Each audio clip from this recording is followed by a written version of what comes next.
share with us a little bit more about their talk.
Tenby School said to Eco Park, we're a green flag school, and I am going to take you through a short journey of why we're here and what our responsibility is for plastics and eco, not only in Malaysia.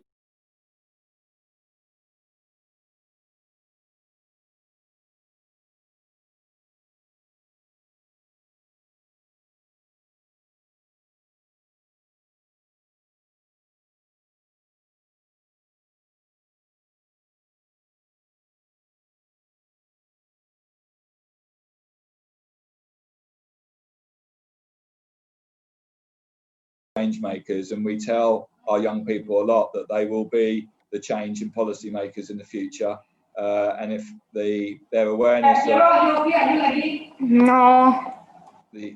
just going to mute that. The awareness of these issues are raised with our young people, then they are going to be the people taking it forward.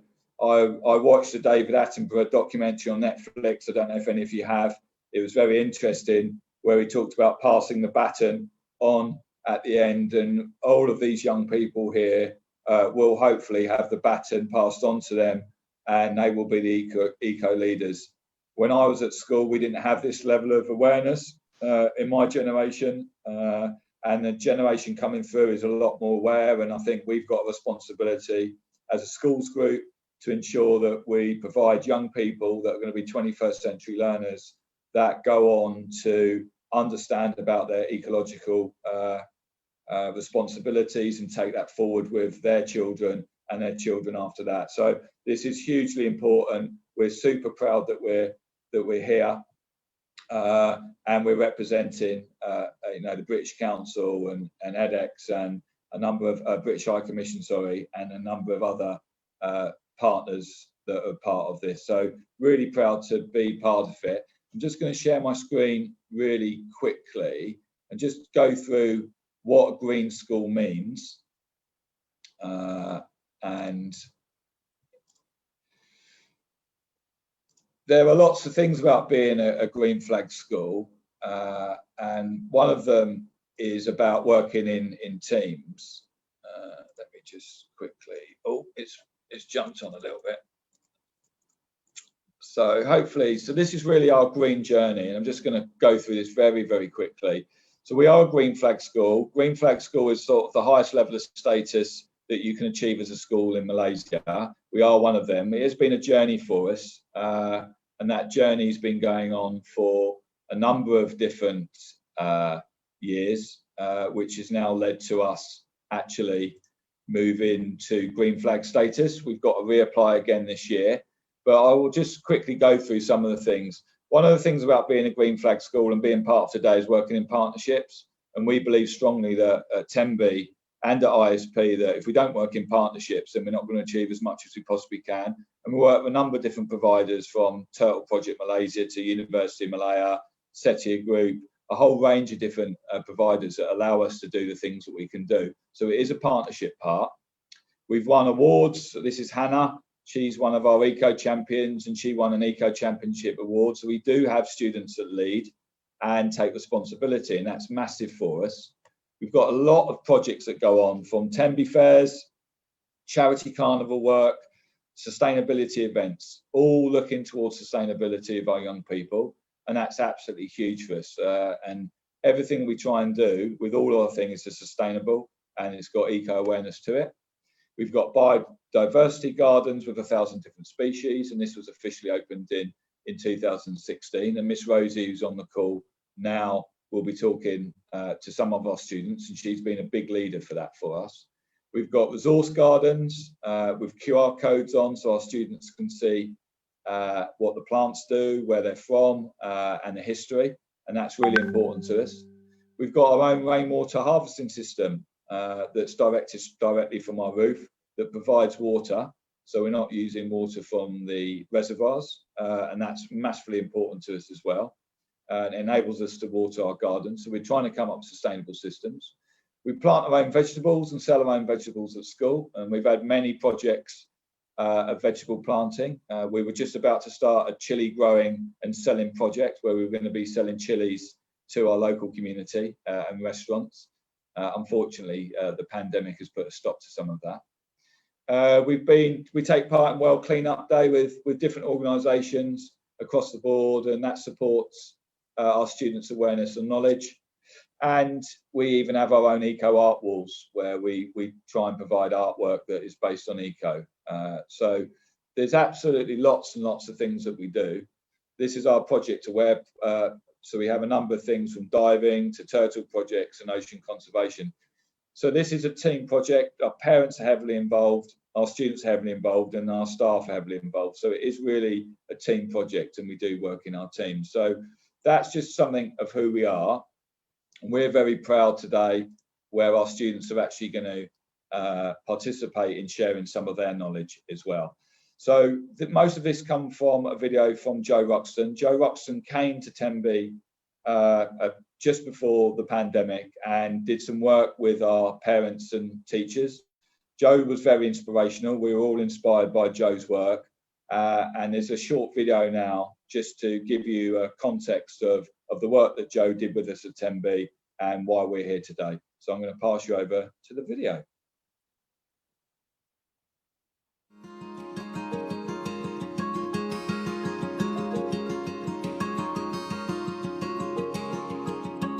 Today I've been to Tenby School and had a presentation to about 100 students, and I think eco-warrior is the best way to describe them.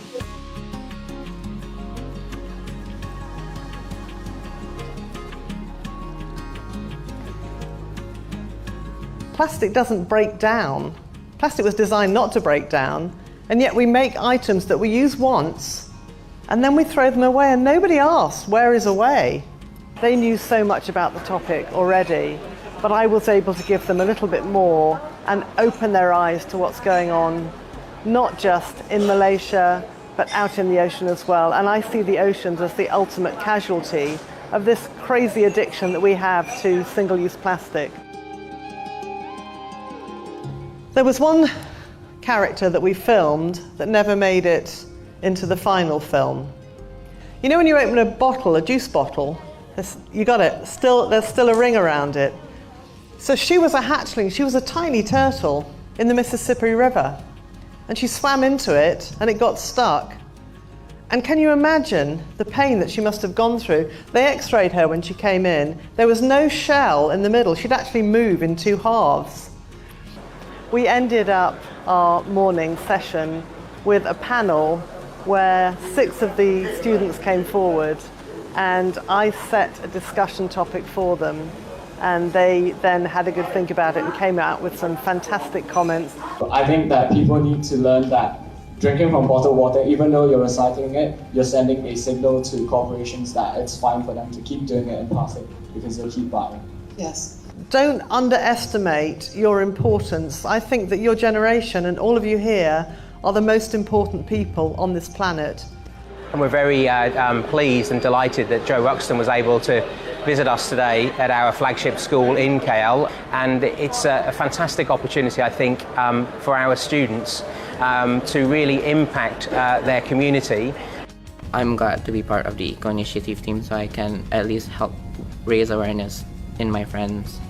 I would probably encourage people more to save our planet, as we only have one planet to live in. I feel that every one of us can make changes to both the ways we impact the environment, because I think that although individually the efforts account for very little, collectively as a group we can achieve a lot.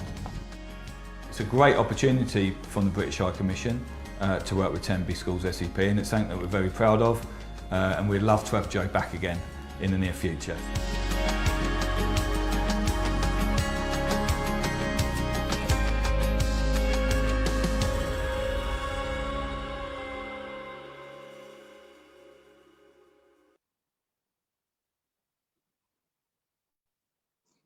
Okay, so that sort of gives you an indication of sort of our journey and how we've been operating and working with the British High Com on these projects, and they've been great introducing us to people like Joe Ruxton. And if you haven't seen some of Joe's work, it's on Netflix, and there's some quite harrowing documentaries about how plastic's impacting on the oceans. And Joe actually came in and inspired lots of us, and I had a chat with Joe after she came in, and Joe mentioned about trying to influence some of this thinking into our curriculums, not only in the UK, but particularly in international schools, and particularly in this part of the world. And one of the ideas was the Plastic Detectives Project, and our students have been taking part in this Plastic Detectives Project. And what we're going to sort of look at over the next 15 or 20 minutes is our students going through this Plastic Detectives project in their homes. And as always, they can't do it on their own. They need support from their families. And part of this and our work is not only just educating our students, but also educating the students' parents, and particularly people in my generation where we weren't necessarily given the level of knowledge that we've been given now. So Joe sort of led on this, and we followed it through. It's supporting some of our evidence to get our green flag again in 2021. And what we're going to do now is going to take you through a set of videos that our students have made, and have been made in 4 different languages. So we've got videos in BM, Mandarin, English, and Tamil. And we've done that because we are an international school. We believe in respecting languages that are both spoken and listened to in Malaysia.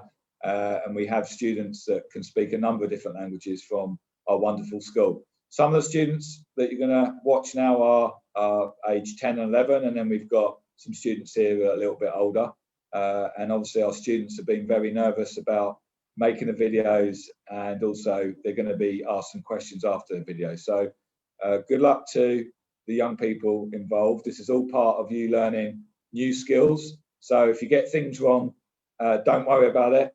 We're taking some risks. We're all taking some risks and doing new things. And I'll ask you some questions after those videos. So I think what we're going to do now is Miss Carolyn, who's one of our teacher eco warriors, is going to just give you a short video now about what we've done, how we did it, and then we're going to go back into the student video. So I think we're going to tee up Miss Carolyn's video now. Hello everyone, I'm Miss Carolyn and I'm a teacher at Tenby International School Setia Eco Park. I recently joined the Tenby Eco Initiative because I believe our students have an important role to play in our environment.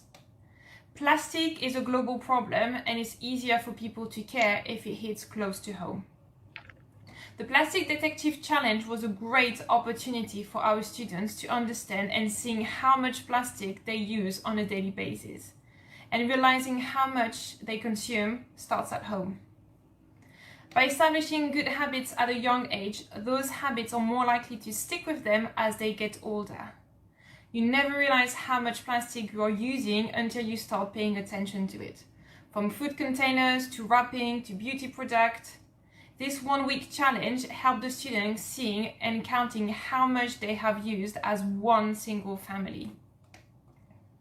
What's even more important is that it made them reflect on how to change their daily habits, but it also sent the right message to their family on how to be even more sustainable. Have a look at their videos where they shared a few examples and a few tips. Our Tenby students, this future generation of adults, will become more aware and environmentally conscious than the generation before them. It's important to teach our students about the environment, as this will become their normal. Each small, sustainable change makes an impact. It's one fewer piece of plastic in a landfill, or one fewer marine animal in peril. So well done to our Eco Tenby students for taking up the Plastic Detective Challenge and making a difference in the future of environmental sustainability. Okay, thank you, Miss Carolyn. Great message. Just so people are aware that over the course of this session, we have got teachers involved, Miss Carolyn, Miss Priya and Miss Rosie. So they are all people that link up the schools. We have a private national school and an international school, and we have different eco teachers in the schools that we operate in. And Miss Carolyn is working with the international secondary school, and she's been very influential about some of the eco initiatives that have been going on in those schools as well. So I think as we move on, we're going to move into the videos. So what the students have been asked to do is they've been asked to record their plastic over a course of a 6 to 7 day period, and they've created videos. Later on in this session, we've recorded the plastic that's been taken, and we will be giving you some data back about the amount of plastic that some of our households have collected over the course of the week. And our students are actually going to present their videos and then talk about that. Later on in the session, we're going to be looking at some videos that have been made for this, which are in Bahasa Malay, and Miss Rosie, who can speak both English and Bahasa Malay far better than I can, will be asking some questions to our students about the video footage that we're going to show. So it's going to be a bit more interactive, less of me talking and presenting, and more to do with the students and their thoughts. And I think that's really important based on everything we listened to over the last few minutes. So we're going to move into the first video, which is in Tamil. And Thanuja, who's on the call now, we're going to play the video, and then I'm going to ask Thanuja some questions about the video. So I think over to you guys who are going to play the first video, which is in Tamil by Standard 6, and her name's Thanuja. அனைவருக்கும் காலை வணக்கம். என் பேர் தனுஜா. எனக்கு 11 வயது. நான் சத்யா அலாம் டென்பி பள்ளியைச் சேர்ந்தவள். கடந்த ஒரு வாரமாக எனது வீட்டைச் சுற்றியுள்ள இடங்களிலிருந்து நான் செய்கிறது பிளாஸ்டிக் கழிவுகள் இவை அரிட்டும். இவற்றில் பெரும்பாலானவை உணவுகளில் உள்ள பிளாஸ்டிக் வகைகளே ஆகும்.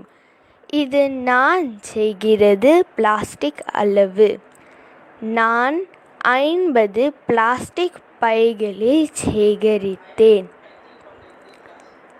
இவை சுற்றுச்சூழலுக்கு தீங்கை விளைவிக்கும் பிளாஸ்டிக் வகைகள் என்பதை நான் அறிந்தேன். பிளாஸ்டிக்கை தவிர்க்க அனைவருக்கும் நான் அன்பாக கேட்டுக்கொள்கின்றேன். உங்களால் முடிந்ததை மறுசுழற்சி செய்ய வேண்டும். பிளாஸ்டிக்கிற்கு பதிலாக காகிதம் அல்லது துணி பை பயன்படுத்த வேண்டும். இதன் மூலம் நாம் இயற்கையை காப்பாற்ற முடியும் என்று நம்புகிறேன். நன்றி, வணக்கம். Okay, thanks, Thanuja. I'm going to start my stopwatch now, so I've got 3 minutes to ask you some questions on that. So what did you find out, and what did your family do differently as a result of your week collecting plastics? My family, when I recollected plastic, they actually thought of recycling back again. We used to have that habit last time, but then we stopped. So I think after this, we're going to start back the recycling. So your family stopped the recycling, and this has made them restart recycling again. That's great news. And then did you have any conversations with your family about single-use plastics and recyclable plastics? Yes, I did. I had a conversation with them. And what did you talk to them about that? I talked to them about that if we use single-use plastic, it's more harmful to the environment. Excellent. And what do you What do you think you've learned from the experience your family have learned? I think I've learned that when we recycle, we are helping the environment a lot. And not only we are helping the environment, we are also helping living things as well. Now I'm going to ask you a question here, which I didn't prompt you on, but I think it's a good question to ask. Do you think your parents have learned from this? And do you think they will change their behaviour? Because this isn't just about young people, it's about the adults as well.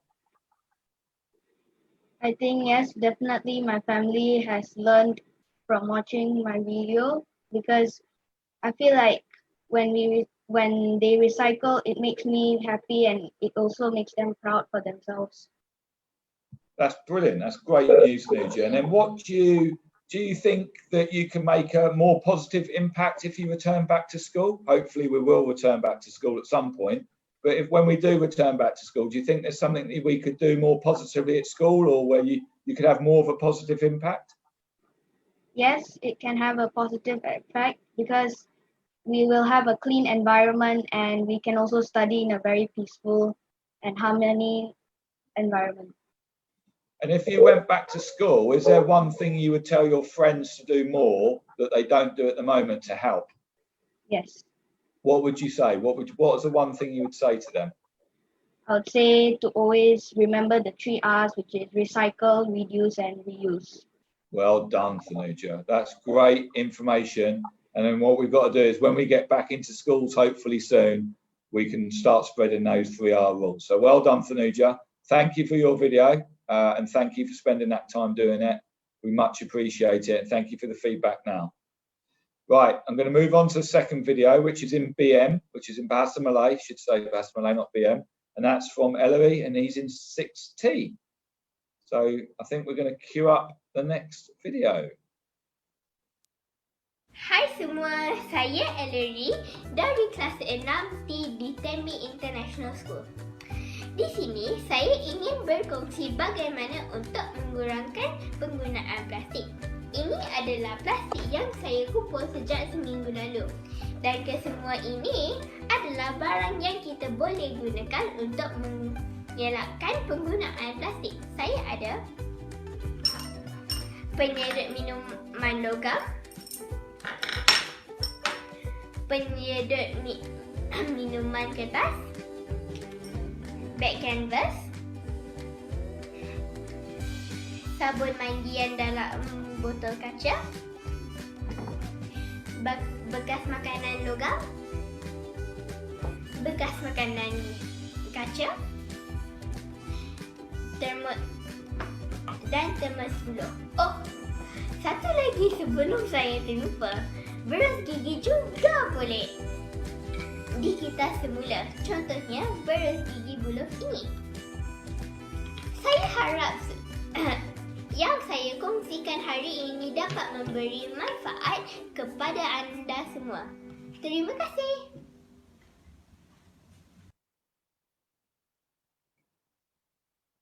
Ellery, what a wonderful video. Very excited, very happy and smiley. Thank you. Well, yeah, great. So Ellery, same thing for you really. So what to me about the week and how that went and with your family. Did your family get involved? Yeah, because my mom we all recycle in this house because we really want to be eco-friendly. We want to support the environment and make sure nature stays alive. And Ellery, did your family recycle before this, and how did they recycle, or was this something that you did anyway? No, we've always started recycling. For example, instead of buying trash bags, we usually use plastic bags. And sometimes we also instead of using plastic water bottles, we use reusable water bottles. Well, that's really good. And were you surprised about the amount of plastics that you collected? Yeah, because I always thought we were eco-friendly, but then when I realized that I brought all plastic in the house together, I was like, wow, this is actually a lot. Yeah, I mean, one thing that I've been doing the last couple of weeks based on Joe Ruxton's work with the single-use plastics is I've been asking more questions to my family because I've just been putting everything in recycling, thinking it's going to be recycled, and that's obviously not the case. So have you got a way that you split up your plastics? Yes, we divide it into the one that can be reused, what cannot be reused, and what actually sort of can be reused for crafts and collages and so on. So how do you think, obviously, it sounds like your family are in a good place with this. How do you think you can get others and impact more positively on others, particularly in your school or your other family members? What do you think you can do? I think I can sort of set an example by just like showing them, oh, I use tote bags, and like, oh, I use a reusable water bottle. And So I you can talk- like set an example. Sorry, Eloise. So you talked in your video. In your video, we noticed you had some bamboo and some wooden toothbrushes. Are there other things that you think you could recommend to people on this call where they could make changes in their home? You can buy, actually at most stores they have started like reusing things, like recycling things, and they're becoming more eco-friendly. So now a lot of like pharmacies and restaurants are like, instead of using like plastic straws, you have to ask for a straw and pay for a bag, so that it just saves money. Because most people want to save money, so they won't buy a bag, they will actually just put it in their handbag or purse or whatever.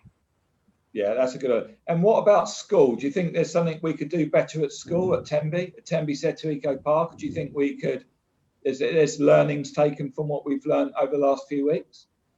Yes, I know that Tenby is a green flag school and they're actually very good at recycling, but still I see some fellow students like just tossing their water bottles everywhere and just throwing away plastic, like they won't bother to pick it up and throw it in the trash.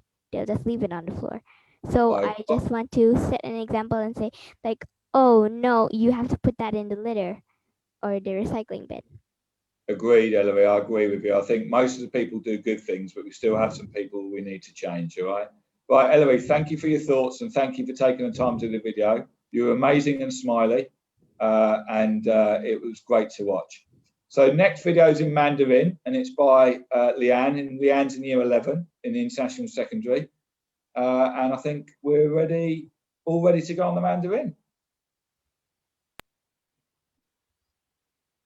大家好，我是来自 Tenby 国际学校的一位巡查员，名叫江丽燕。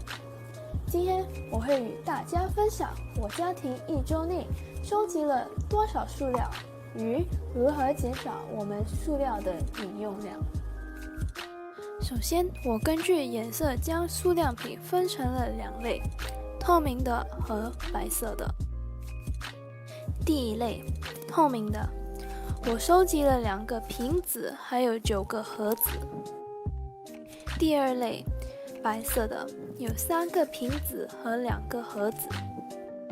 为了了解我家塑料的饮用量，我首先会分享一些有关我家庭的事实。我家庭有6口人，除此之外，我们每天煮3餐，因此我们家的塑料饮用量会自然多。其实我认为我家庭在日常生活中用的塑料品也不是很多，但是我们仍有进步的空间。大家让我们一起尽全力减少我们的塑料用量吧。但是我们该怎么做呢？第一，避免使用一次性的塑料，例如塑料吸管，我们该用铁或玻璃的。第二，购物时记得带布袋。第三，订购饮料时，请使用可重复使用的饮料瓶或杯子。还有各种各样的方法可以减少我们的塑料用量，这只是其中几个选择而已。大家，我们一定可以的！多谢你们观看我的视频。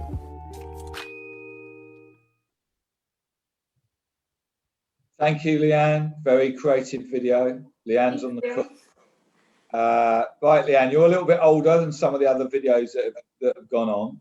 So talk to me about your week and your family and collecting of the plastics, and talk to me, give me a description of the awareness and how you were before. Yeah, so I learned that a lot of my plastic that I collected this week is very occasional. Like, for example, we ate steamboat that week. That's why we had so many plastic boxes. Yeah, but usually my family recycles anyway. All those I collected from the plastics were originally from the stack that my parents sent off for recycling. And it may be a little hard to reduce packaging such as like rice bags or oil bottles because those are daily necessities, but it's not impossible. So I feel like that's what we should do now to try and reduce packaging. I mean, a lot of the young people on the call, you're a young adult, but a lot of the young people on the call are obviously doing this because they're involved in eco. I mean, are there things that you've learned from this process, or have you made learnings for other people in your family? Yes. So obviously. Yeah, you cut off there, Leanne. There we go. To get a wider perspective on recycling and plastic reduction. So I think it's good to bring your own things, especially everywhere, like bring your own metal straws, bring your own water bottles like my family does. My family all has metal straws, and so we don't use plastic straws, and we all use reusable water bottles. The only thing that I think we really need to improve on is like buying detergent bottles, which are plastic, or like pasta packaging, rice packaging. And I think we can really learn like buying from bulk bins and using reusable bags to fill them instead of having to buy the packaging from the stores. Yeah, I mean, look, we're a very reflective school. We know we haven't got everything right. We're a green flag school, but that still means we can make improvements, and we all know that. I mean, where do you think the improvements need to be made at school level? Yeah, I feel like even though many people know that recycling is good, they don't necessarily do it because it's maybe they have to do a bit more work. Like, for example, having to walk to the bin to actually sort it through the right bins and throw it away. Some people maybe think it may be too much work, and so they don't do it. But we need to allow people to actually realize how much of an impact they can actually make by just doing this one small thing, which will only take like 2 minutes of their life. And if they don't, it could actually like ruin millions of other lives.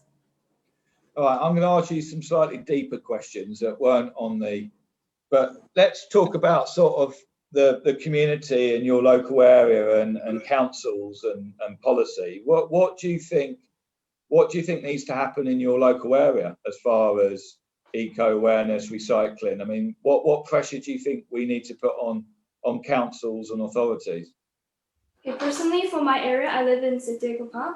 So our area has a recycling system where there are big boxes in general public areas. So you can send your recycling there every week and there'll be a truck to come and pick them up. However, I realized that there is actually a lot of trash around our environment. So every time anyone goes out for a walk or every time they leave food for the animals to eat, but the food are often placed in plastic boxes or plastic bags. And so I feel like even though they're trying to help the animals there, they're actually helping to ruin the lives because the animals obviously don't know that they can't eat the plastic, but they are. And then, I listened to Bertie in the first session, and obviously Bertie's got a lot of experience in Borneo and a whole range of things. I mean, what do you think Malaysia needs to do in this region, Southeast Asia? I was doing a lot of traveling, and, I've enjoyed being in this part of the country, this part of the world. It's an amazing place to be. I mean, what do you think we need to do in Malaysia better than what we've got now as far as policy or change? I think our main issue is trash in the ocean. They're destroying a lot of corals and ocean sea life. And so I feel like we should have more policies and cleanup sessions or group charity sessions to clean up the ocean because it's destroying a lot of our planet Earth and ocean, and even all this plastic in the ocean flow to other parts of the world. So even though we're just throwing trash in our country, it may be impacting other countries in the world and other animals and biomes and ecosystems all over the world. Okay. All right. Well, thanks, Leanne. Thanks for doing the video. Thanks for being so smiley. And I think you're coming on later on in another part of the session today. So thank you. So I think we're on the last video now, which is Gareth. Gareth in Standard 5, and he's doing his video in English. So over to the next video. Hello, my name is Gareth. I am from Standard 5A, Sekolah Street, Tenby. Today I'm going to show you 1 week of my family's plastic work. I divided them into 3 parts: reusable, recyclable and non-recyclable. The reusable are the ones that you can reuse again and again, but you can't reuse it until it's like broken and all. Then you have to throw it away. This is recyclable, the one that you can give it to the recycling center and it will be created into something else that is also plastic. This is all non-reusable. Some of them may look the same as the recyclable, but some are like dirty. Dirty recyclables cannot be recycled. So that's why it's not recyclable. I'm pretty sad that more plastic products are produced day to day. So there's a lot of plastic now. And all this plastic weighs about 3.1 kilograms. May sound little for that much weight, but it is. Thank you, that's all I have to share. Thank you, Gareth. I think Gareth's on the call. Gareth, can you hear me? Yeah, I'm here. Good, Gareth. I'm glad that you're here. Right, Gareth, obviously, the good thing about your video, I think, compared to some of the others, was that the amount of plastic that you produced over that period of time was a lot. And you talked about being sad about some of the plastic being produced. I mean, what were you surprised about the amount of plastic you produced during the week? Yeah, I don't think the MCO helped a lot because we have to stay at home and buy a lot of frozen food with plastic on it. So it accumulated more and more plastic over the time. We recycle our paper, but our plastic, no, we don't recycle it. I don't know why. So that's a really good point, Gareth. You talk about accumulation of plastic over the MCO period, and actually, I think maybe our plastic use has gone up over MCO period. And if my plastic is only 1.3 kg for like 6 people, imagine one country or one continent, that's going to be a whole lot of plastic being thrown away every day. Absolutely, you're dead right there. I mean, what do you think? Did your family learn anything from the week? Did you change your behaviours? Yeah, my family did learn that it looks little, but it's so much that one day this planet might be full of plastic and we can't really have a nice.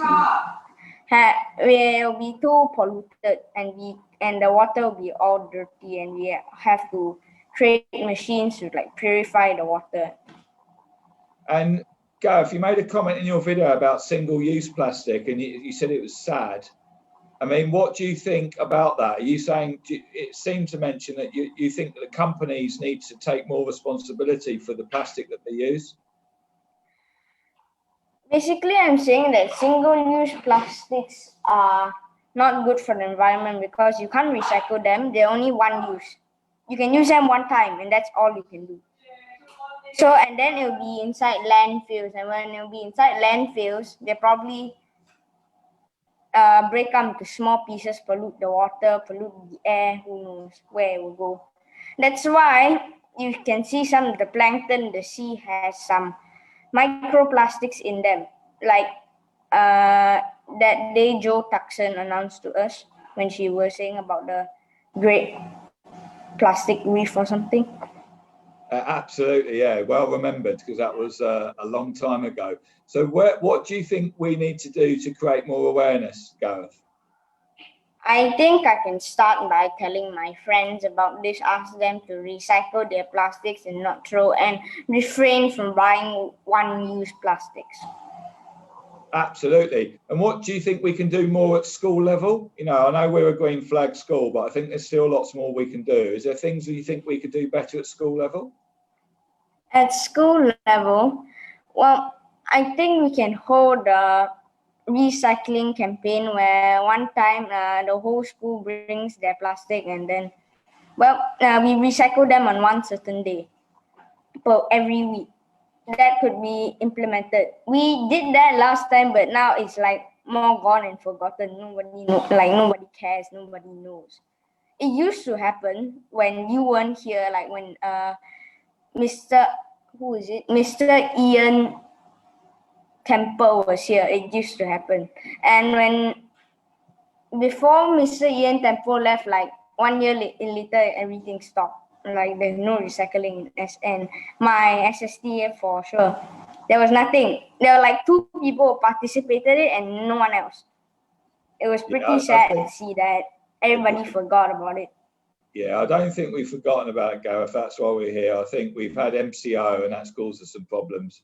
We've got a recycling project that the year 11s are going to be running when we return back to school. So all those things that you've just said about will be happening when we go back to school. So don't worry, we're still on it, Gareth. We're still on it. Thanks for your video, Gareth, and thanks for your honest feedback. That's a great thing about working with young people. Right, I'm going to move on. I can see people laughing on the screen and smiling. I'm going to move on. So thank you. So those videos were done in the 4 languages, and I think that's important in the school. We are an English-speaking school in Bahasa Malay, but we do recognise the other languages as well, and that's really important. So we are moving on now. So I think that's our students and their plastic detectives. At SEP, what we're planning to do is that we're going to run this out over for 2,000 students. We've just done it for a small sample just because of the timings at the moment, but that will get run across the whole community, and we're going to try and get more people aware of those particular single-use plastic issues that we all face and make sure we're recycling effectively. We're going to move on to a session now with Misha and Janelle, who are some of our older students, and what they've been doing is they've taken some of the data that our students have been collecting over the last week or so, and they're going to put some presentations together just to show you how much plastic has been collected, and they're going to upscale this into different scenarios. So I think I'm going to pass over to Misha and Janelle. I don't know who's going to go first, and you've got about 5 to 10 minutes just to take us through that. Misha, do you want to turn your Janelle, do you want to turn your mics on? Yeah, sorry, give us a second. Misha is going to screen share. Okay. Can you guys see my screen?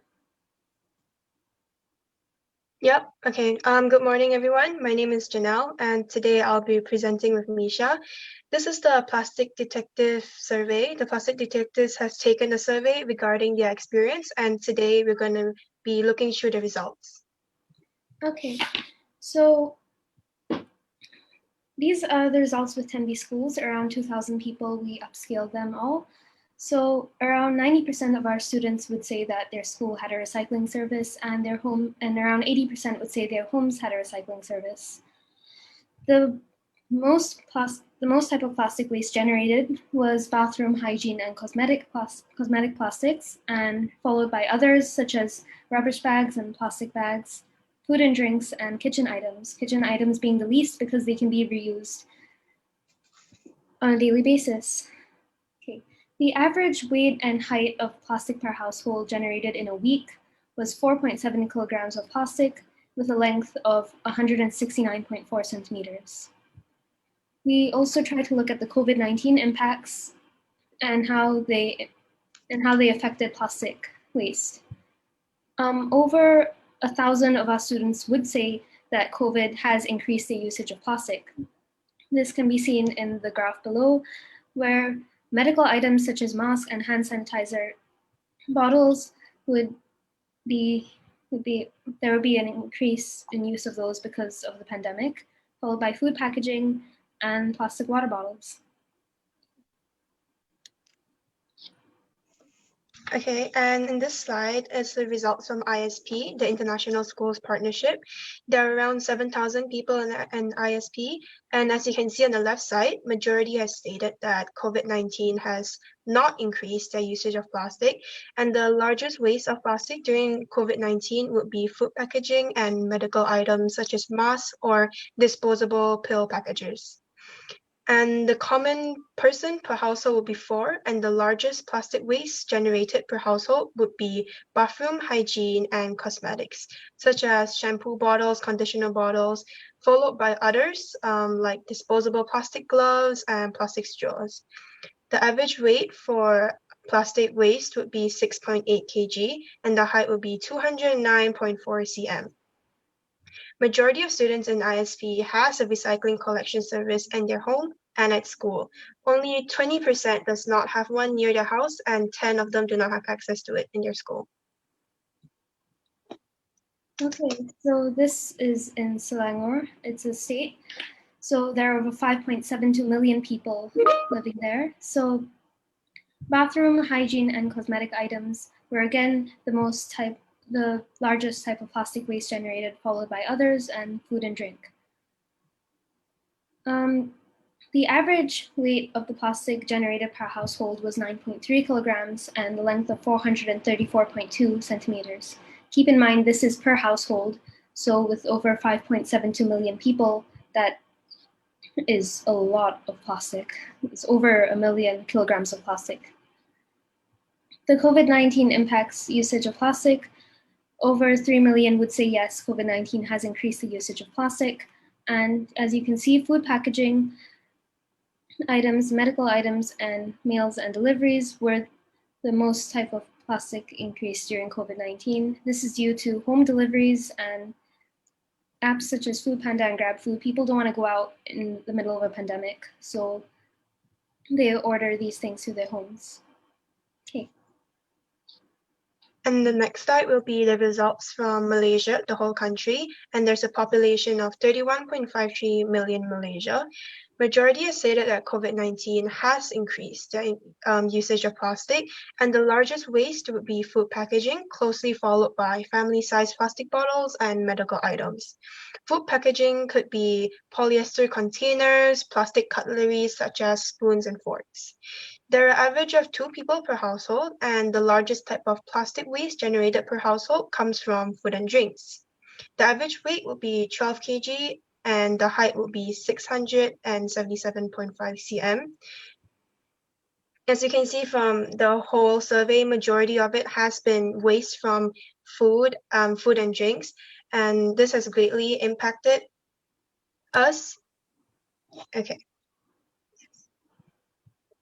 And that is it for today. Thank you for listening and have a great day.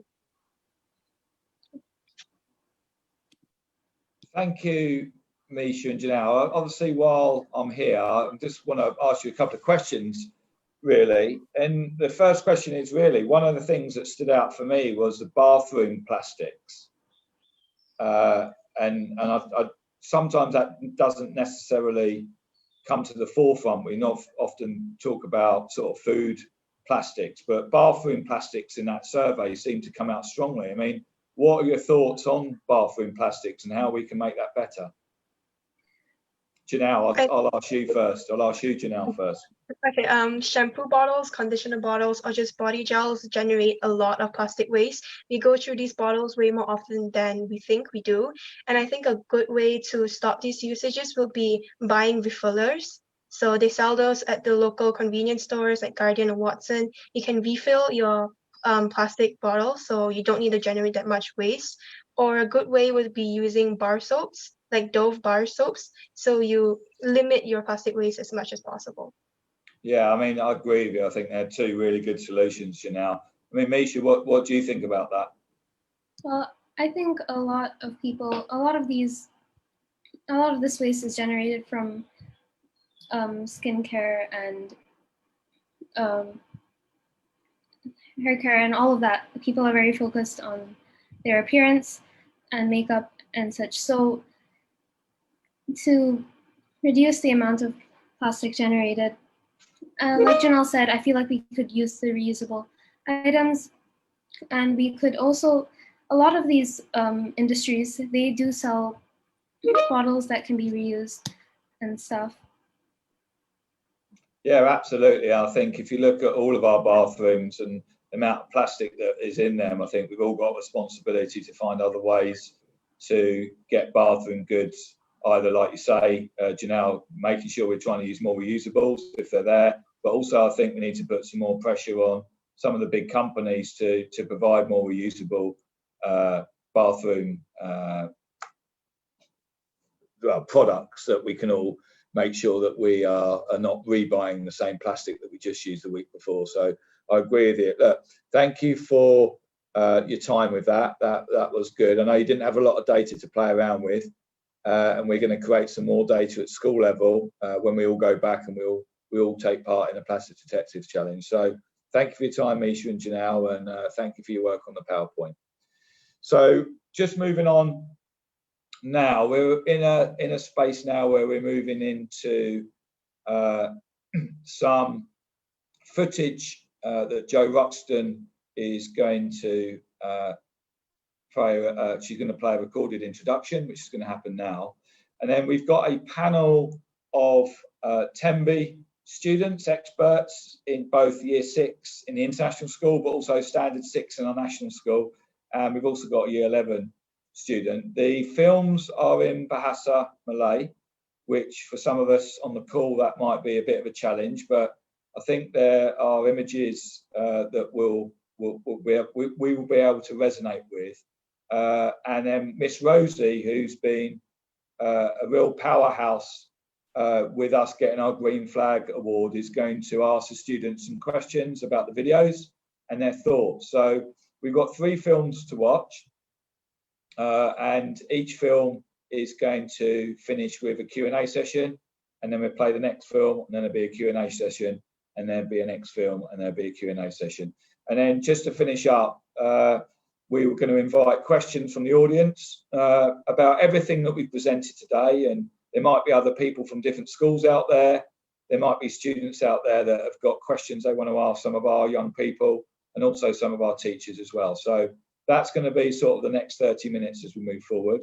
And I think we're ready to tee up the Jo Ruxton introduction video. So over to you guys.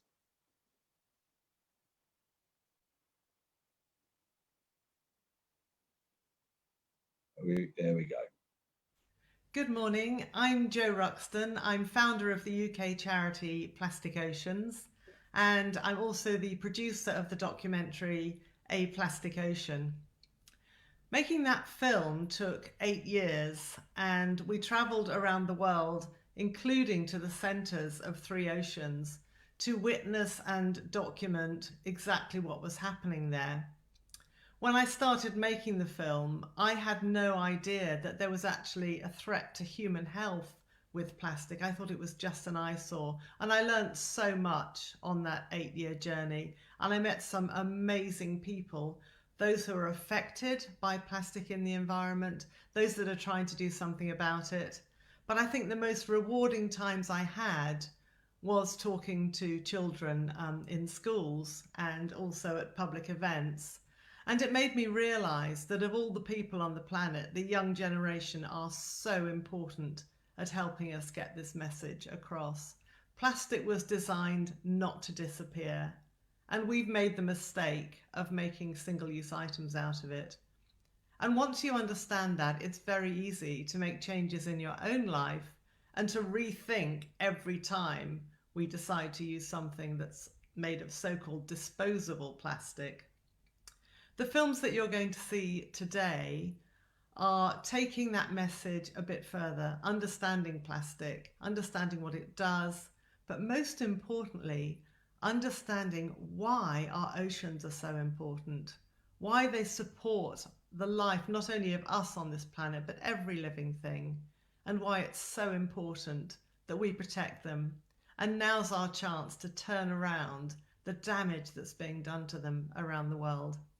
I'm so pleased that our films have been translated into Bahasa, and I hope you'll enjoy them, and obviously that you're going to understand them so much better than me. Terima kasih.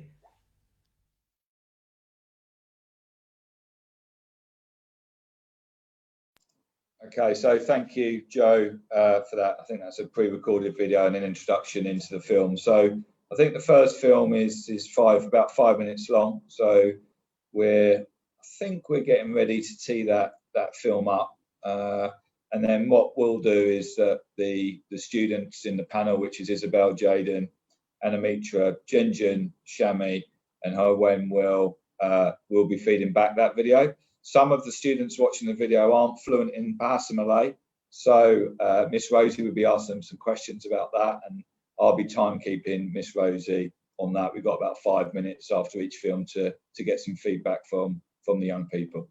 So I think we're ready to our first video, and happy watching, everyone.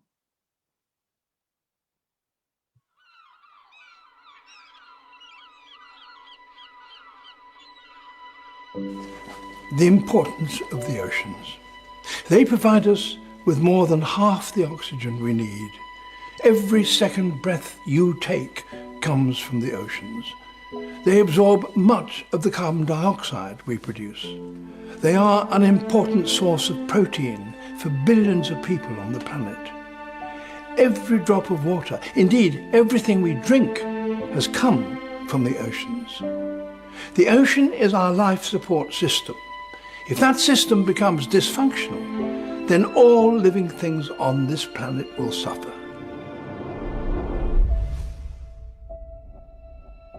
Bila anda lihat bumi dari angkasa, anda akan tahu kenapa ia dipanggil planet biru. 71% permukaan bumi diliputi oleh lautan, dan lautan amat penting untuk semua makhluk hidup.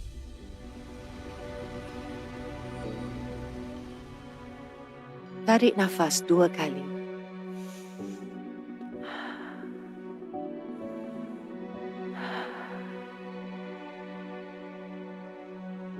Oksigen yang anda sedut dalam salah satu nafas itu datang dari lautan, kerana lebih separuh daripada oksigen bumi dihasilkan di lautan. Ini disebabkan oleh organisma mikroskopik yang dikenali sebagai phytoplankton. Setiap hari berbilion tumbuhan kecil ini, alga dan bakteria hasilkan oksigen melalui fotosintesis dan melepaskannya ke atmosfera.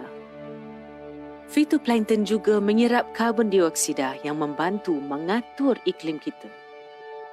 Mereka adalah asas kepada jaringan makanan laut, sumber makanan kepada semua, dari sekecil zooplankton sehingga sebesar ikan paus. Mereka mungkin antara organisma terkecil di lautan, tetapi phytoplankton menggalas salah satu tugas terbesar di planet ini.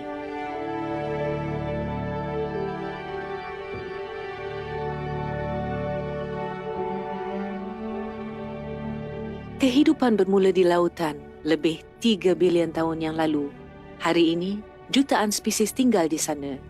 Ianya biodiversity yang luar biasa, dihubungkan oleh rantaian makanan pemangsa yang mengagumkan dan hubungan yang saling berkait.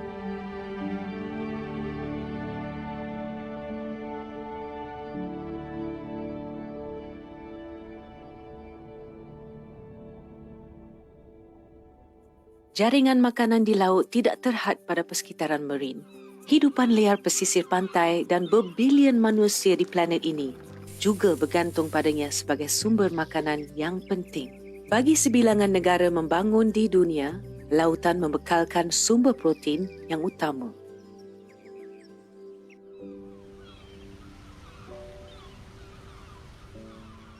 Ramai orang menganggap lautan adalah tempat yang istimewa. Kita mencari laut untuk hobi dan percutian kita, untuk berehat, untuk bermain dan terukainya. Kita tertarik kepada keindahan dan kehebatannya. Ramai orang sedar dengan hanya duduk dan pandang ke lautan boleh buat mereka rasa lebih segar. Ia menenangkan dan menambah semangat kita. Ia mengingatkan bahawa kita hidup di dunia yang indah. Tahukah anda, tiada air baru dihasilkan di bumi? Jumlah air yang sama berkitar sentiasa, menyejak dari lautan hingga membentuk awan. Hujan yang turun dari awan sebagai air tawar akan kembali lagi ke lautan.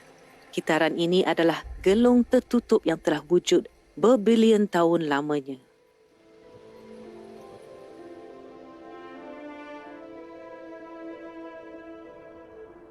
Kebanyakan haiwan dan tumbuhan perlu air untuk hidup. Tanpa air tawar yang disediakan oleh lautan, kehidupan di darat tidak akan mampu untuk wujud, termasuklah manusia. 60% dari badan kita adalah air. Air yang datang dari lautan. Air adalah kehidupan.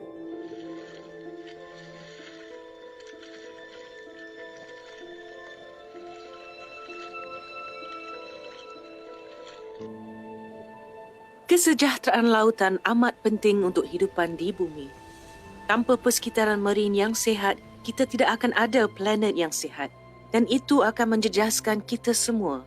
Menjaga kesihatan laut kita adalah cabaran penting bagi generasi kita. Kita semua perlu melibatkan diri untuk diri kita, rakan dan keluarga kita. Dan untuk setiap makhluk hidup yang berkongsi planet ini dengan kita.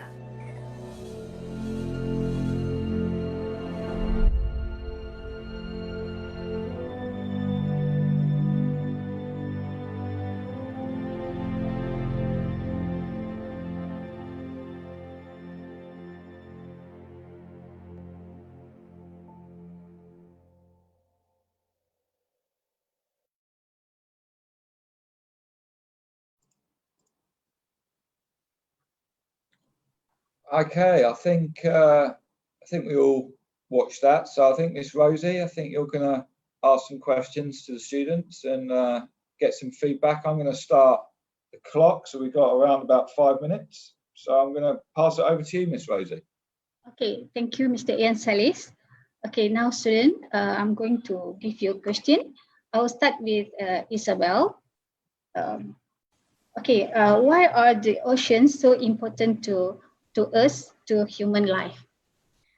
The oceans are really important to us because without them, oceans are basic. They help us survive and they help us breathe because without it, we wouldn't be able to get the fish. And it's actually when we take our second breath, it's from the ocean. Okay, very good one, Isabel. Sekarang saya pergi kepada Jan Jun. Okay, Jan Jun, boleh ceritakan berdasarkan video tadi contoh-contoh kepelbagaian biodiversity di dalam laut kita yang mesti kita jaga. Like we must take care of the marine animals, like the fish, turtles, and sharks, whales. Fish, like because they are the main source of our protein. Because we catch them and we eat them. That's how we get their protein. Ya, okey, bukan sahaja ikan ya, terdapat pelbagai hidupan di dalam lautan yang mempunyai kitaran hidup yang saling bergantung antara satu sama lain. Bukan sahaja antara mereka tetapi juga dia berkaitan dengan kehidupan kita sebagai manusia. Okey, sebab itulah kitaran ni, kepelbagaian ni kita kena jaga untuk kebaikan kehidupan kita bersama. Okey, thank you Jan Jun, terima kasih. Okey, now saya nak bertanya kepada Iman. Iman? Yes, cikgu. Okey, bolehkah kamu terangkan apakah yang dimaksudkan dengan air sebagai asas kehidupan?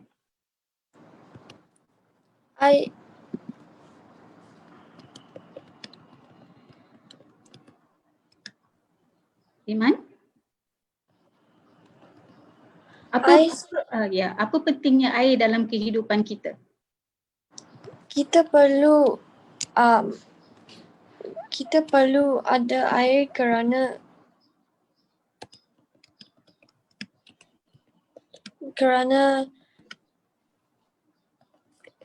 kita perlukan dia sebagai sumber minuman, betul? Jika kita tidak mempunyai air, kita tidak boleh hidup kerana kita mesti ada air untuk minum. Ya. Untuk apa lagi Iman? Untuk tanaman, betul? Dan untuk menanam dan untuk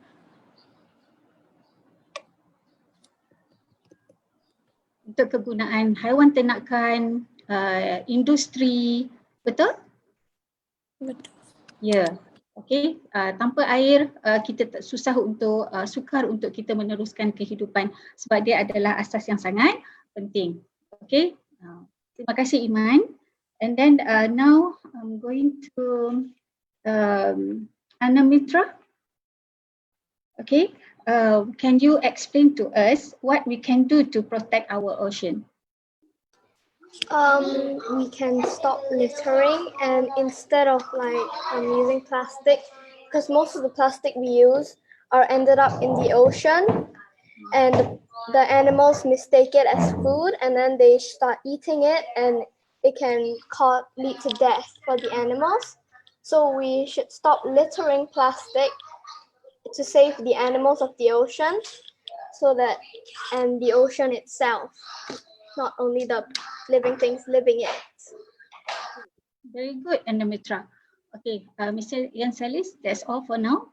Okay, thank you, Miss Rosie. Thank you, students. I think we're on to the next film. So we'll roll away on the next film.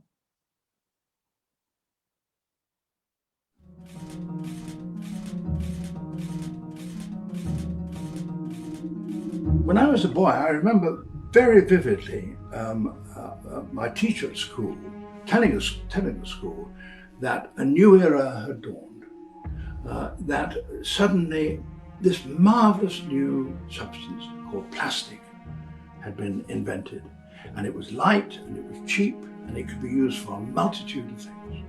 And so that in centuries to come, you'll look back on the 20th century and say that was plastic period.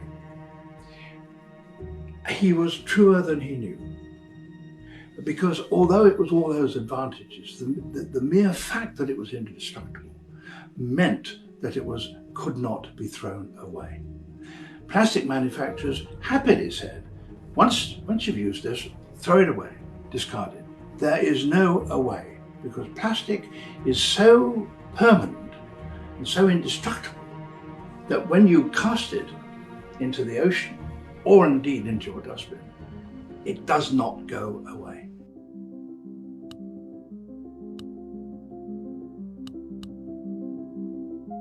Jadi apa sebenarnya plastik? Biasanya plastik adalah polimer organik, iaitu rangkaian panjang jisim bermolekul tinggi yang sukar dipisahkan. Hampir semua plastik diperbuat daripada minyak dan bahan api fosil. 8% keluaran minyak global adalah untuk menghasilkan plastik. Kebanyakan pepejal berubah bentuk apabila mengalami perubahan daya atau suhu. Ini dikenali sebagai keplastikan. Polimer-polimer mudah bentuk yang memiliki sifat ini dinamakan sebagai plastik. Plastik boleh dibahagikan kepada 7 jenis yang berbeza. Setiap jenis mempunyai perbezaan pada struktur dan kualiti.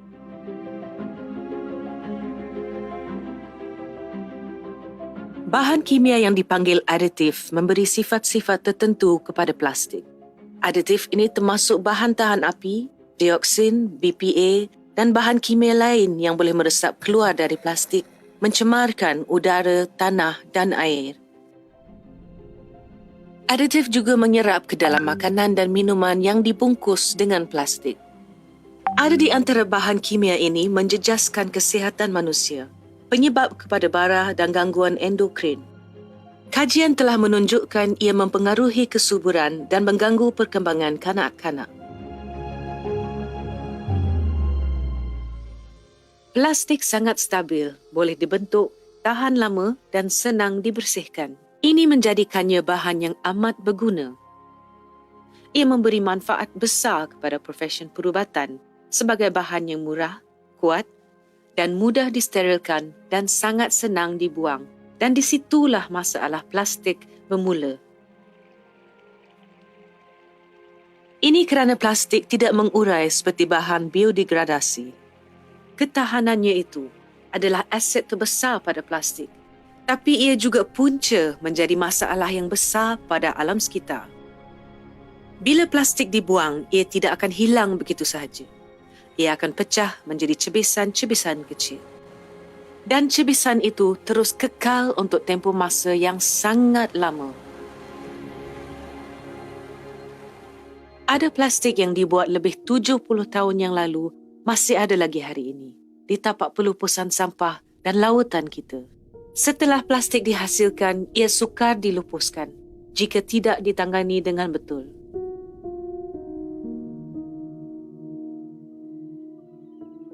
Bila plastik sampai di lautan, sinaran UV matahari dan air masin akan menjadikan ia rapuh.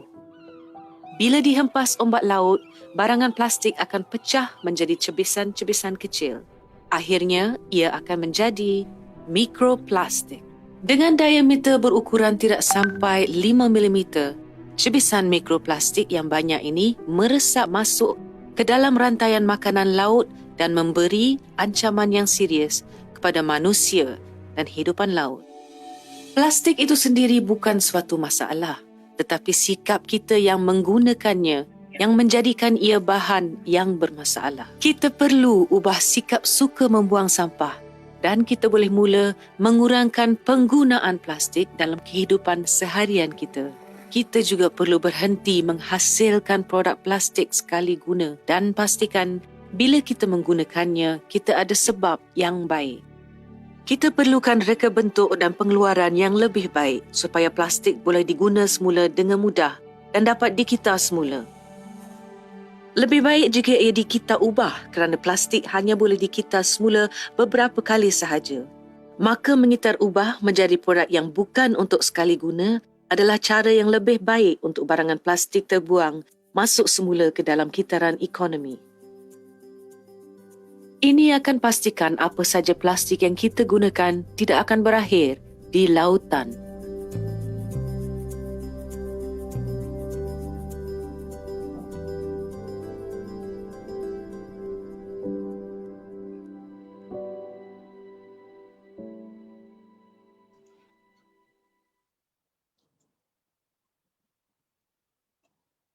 Okay, Miss Rosie, over to you. We've got about 4 minutes on this one.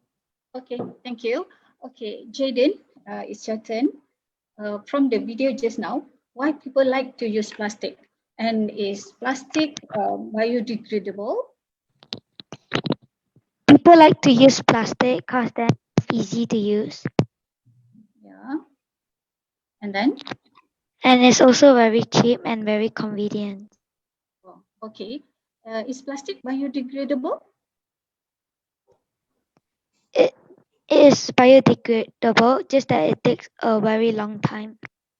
Yeah, it seems like almost it's not biodegradable because it will turn, like it mentioned in the video just now, it seems like it will disappear, but it's not totally disappear. It turned to microplastic and it will harm sea life creatures and also it will back to us as a human being. Okay, next I would like to ask Kewan. Okay, terdapat seperti yang ditunjukkan di dalam video tadi ya, terdapat bahan kimia di dalam plastik yang sangat bahaya. Okay, berikan kesan-kesan terhadap kesihatan manusia, kesan daripada bahan kimia yang terdapat di dalam plastik tersebut. So berdasarkan video yang telah ditunjukkan, so adalah banyak barangan aditif dalam barangan plastik. So aditif ini akan memberikan kesan-kesan negatif kepada kesihatan kita kerana kita akan ada masalah kesihatan seperti dalam sistem endokrin dan sebagainya. Okay, bagus Kewan. Okay, sekarang saya nak bertanya kepada Jenjun. Jenjun, apa yang terjadi kepada plastik apabila dia sampai dan berakhir di lautan? Apa yang akan berlaku? Plastik akan menjadi mikroplastik. Plastik akan dimakan oleh ikan-ikan dan kami makan ikan. Toksin tersebut akan disewa kepada kita, oleh itu kita mendapat penyakit-penyakit yang serius. Ya, betul Janjun. Terima kasih. Okay, sekarang Isabel. Okay, how we can reduce plastic usage? You can reduce plastic usage by replacing it for biodegradable items. Like for example, instead of using plastic bags, you can bring your own recyclable bag. Okay, and then anything else you can do? You can replace plastic toothbrushes for bamboo toothbrushes And you can replace a lot of plastic items for non-plastic items, because nowadays they make a lot of metal items and other stuff like that. Okay, very good one, Isabel. Okay, that's Okay. all, Mr. Salis. Well done. Thank you, Miss Rosie. Right on time. Thank you very much. So on to our last video. I think it's ready to cue.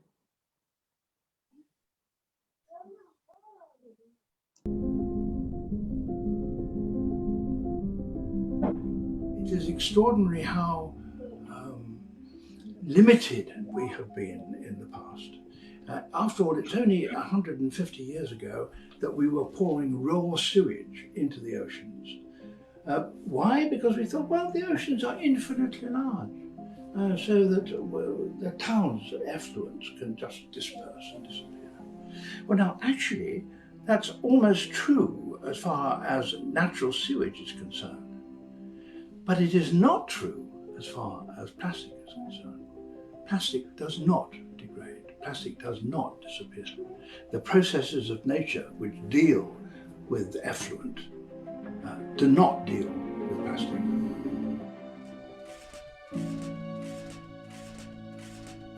Sejak 60 hingga 70 tahun yang lalu, kita telah menghasilkan lebih kurang 8.3 bilion tan plastik. Jumlah yang sangat besar untuk kita cuba gambarkan. Ia lebih kurang sebesar 25 juta jet jumbo.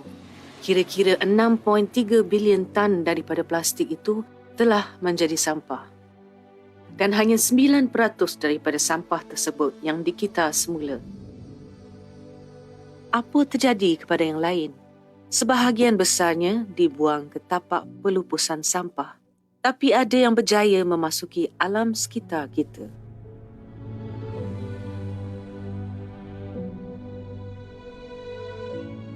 Sisa plastik ini telah masuk ke lautan kita melalui beberapa laluan yang berbeza. Contohnya melalui sistem saliran dan sungai, melalui tempat pembuangan sampah atau tiupan angin. Lautan kita sekarang telah tercemar dengan plastik. Sisa yang terapung dan boleh dilihat tidak menunjukkan skala sebenar kepada masalah pencemaran laut. Kerana 90% plastik selalunya akan tenggelam. 1/3 daripada plastik akan berakhir sebagai pencemaran di alam sekitar. Dengan jumlah 100 juta tan setiap tahun. Ianya bersamaan dengan berat 700 bilion botol plastik. Sikap kita yang suka membuang plastik telah menimbulkan masalah alam sekitar dengan kesan jangka panjang. Hari ini, plastik telah mencemarkan setiap sudut lautan bumi ini, dari Antartika hingga ke dalam jurang Mariana.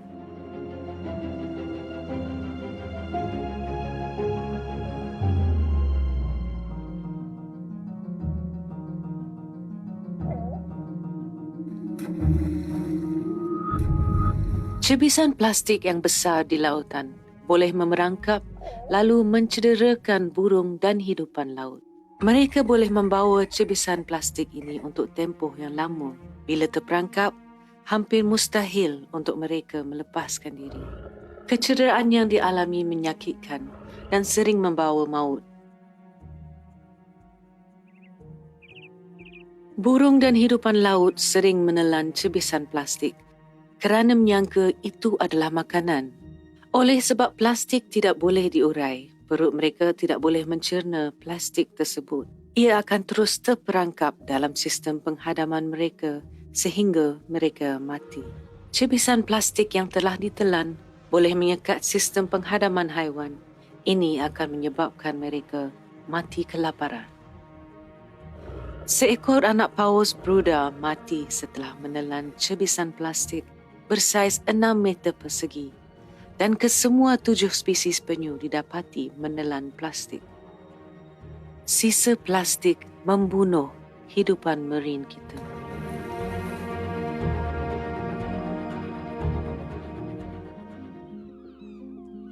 Sinar UV matahari dan garam pada air laut merapuhkan plastik.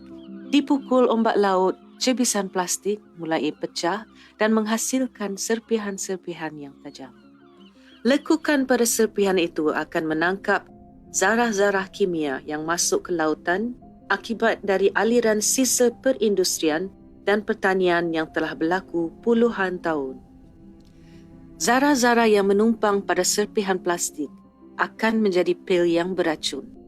Toksin dari pil-pil plastik yang telah ditelan oleh burung dan hidupan laut itu memberi ancaman terhadap badan mereka.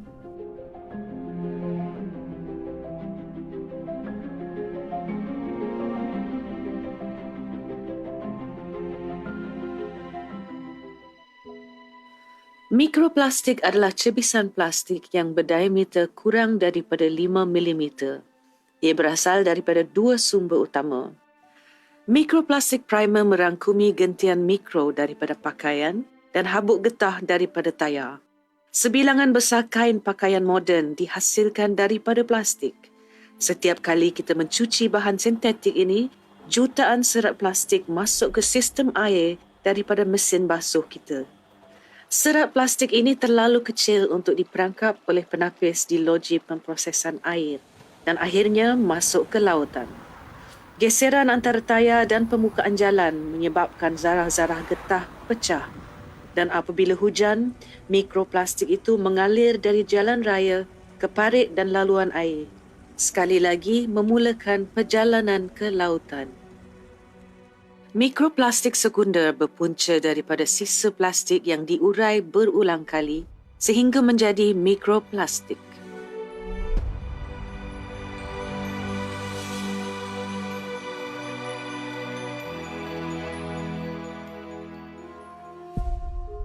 Saintis mendapati banyak hidupan laut di seluruh dunia sedang menelan mikroplastik. Ancaman yang tidak dapat dilihat ini telah menyusup ke jaringan makanan di lautan pada pelbagai tahap, daripada sekecil zooplankton sehingga ikan dan kerang yang kita makan. Baru sekarang kita mulai sedar ancaman mikroplastik terhadap kesihatan laut dan dunia kita.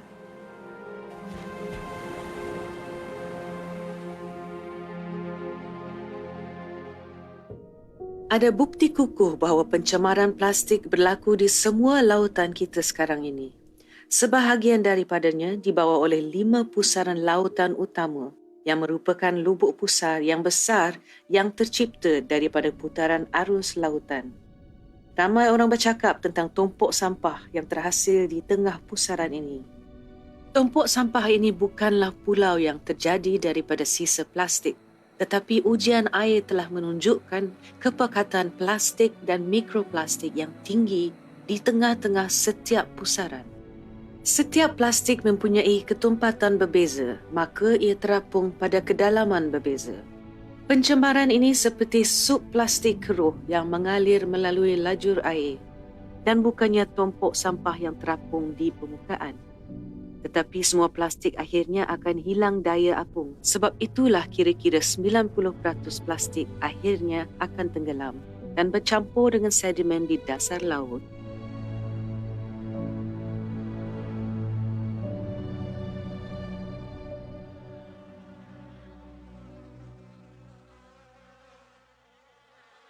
Pencemaran plastik dan kesannya kini tidak boleh diabaikan. Kita lihat ia menjerat dan ditelan oleh burung dan hidupan laut. Kita ada bukti bahawa ia masuk ke rantaian makanan. Kita juga ada bukti bahawa ia menghasilkan sup plastik pada semua aras laut. Dan kita lihat ia terdampar di pantai kita. Kita perlu lebih sedar tentang bahaya yang datang dari pencemaran plastik dan menghalangnya daripada masuk ke lautan kita. Seluruh muka bumi ini bergantung pada lautan yang sihat.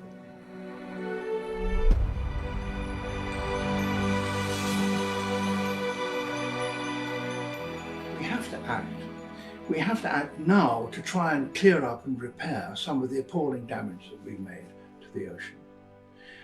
And that is going to require positive action. But there is also much simpler things we can do to prevent it getting much worse. And that is to make a demand on people who put the plastic into our lives. A, to make that plastic much easier to recycle, and B, not to use it gratuitously, not to encourage us to put elaborate packaging to titillate us, and then having done that, to chuck it into the waste paper basket. That's the appalling thing, because it adds cost to the object, it adds cost to the you that you have to pay, but you have to pay a much, much bigger price, and our children will have to pay a much bigger price unless we change our behaviour now.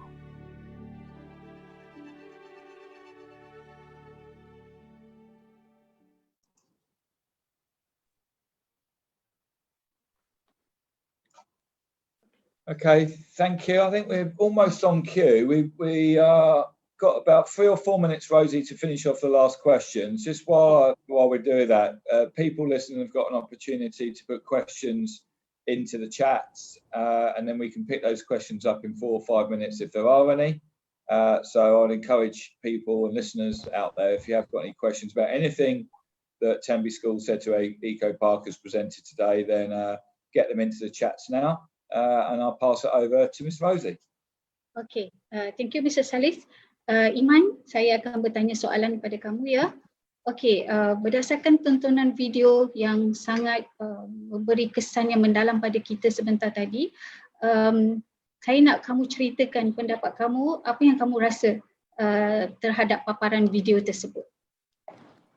Saya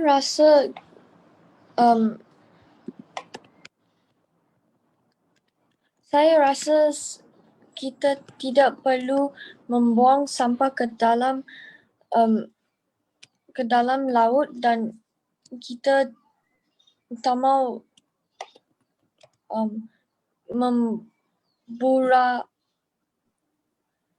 kita tidak boleh memudaratkan haiwan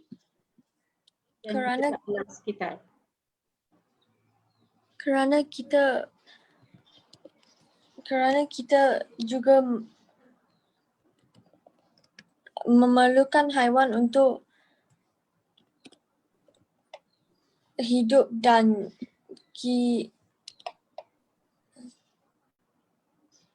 untuk kelangsungan hidup kita juga, kita memerlukan haiwan. Okey, kita perlu mengekalkan spesies yang ada. Itu yang awak nak sampaikan, Iman, betul? Betul. Okey, terima kasih Iman. Thank you. Okay, now Anamitra, can you explain to us what cause of the ocean pollution? Most of the ocean pollution includes plastic.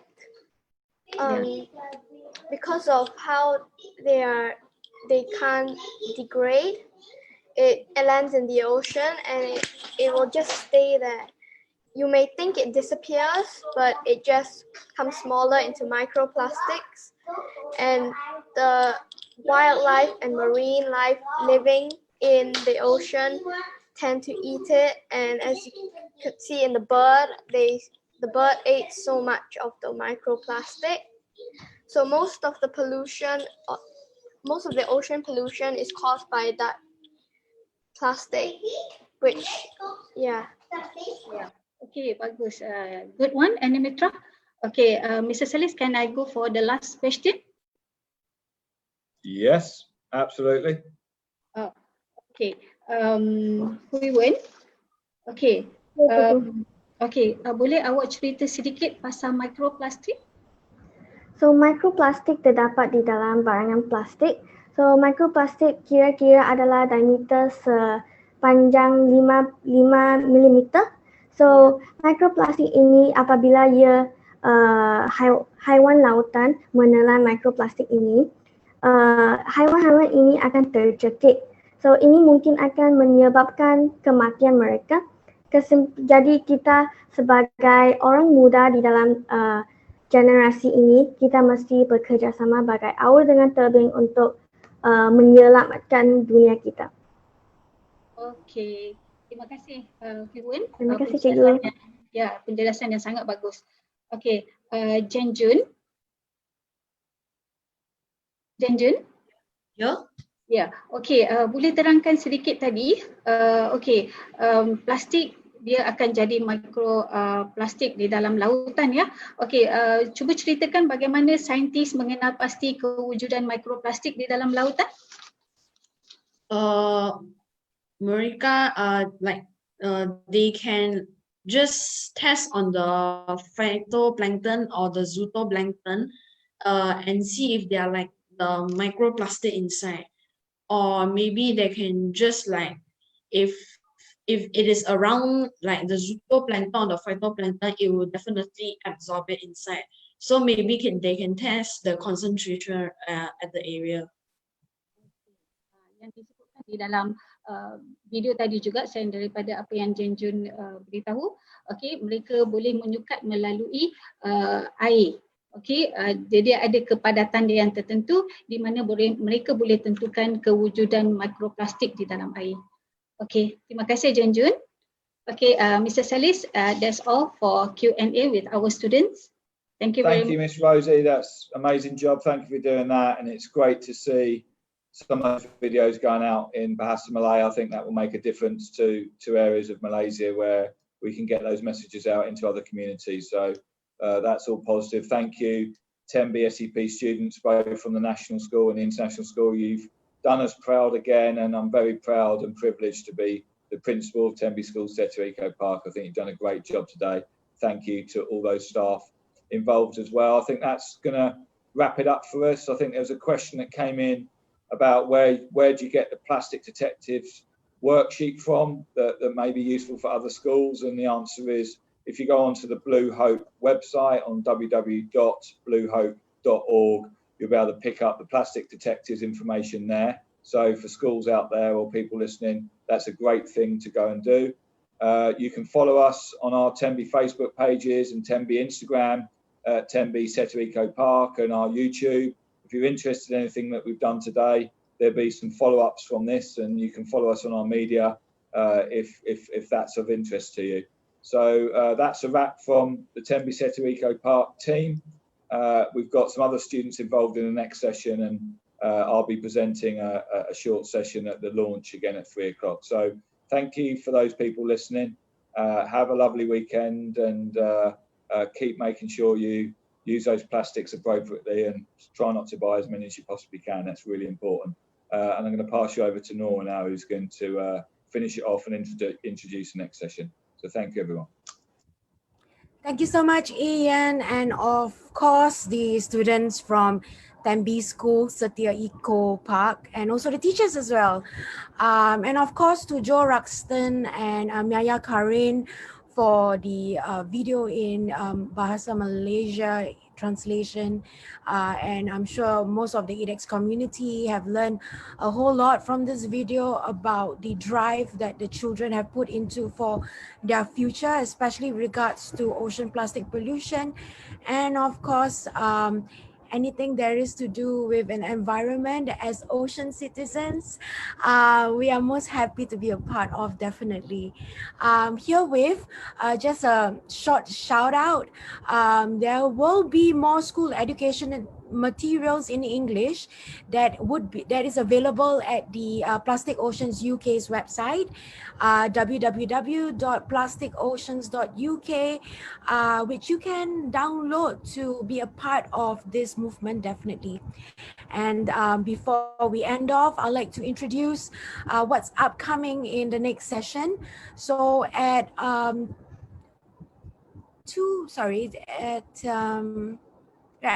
12 p.m.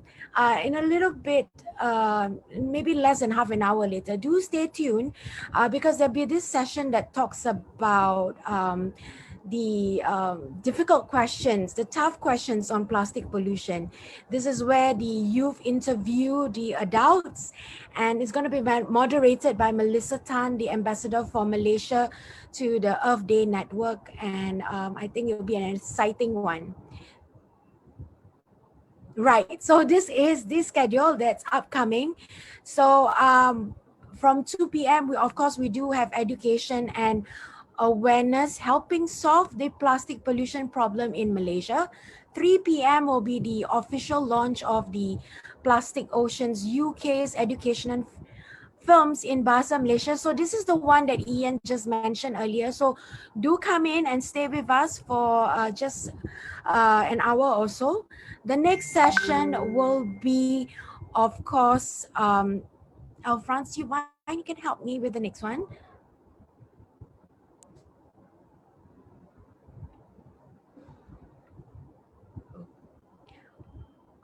All right. So the upcoming next is, oops.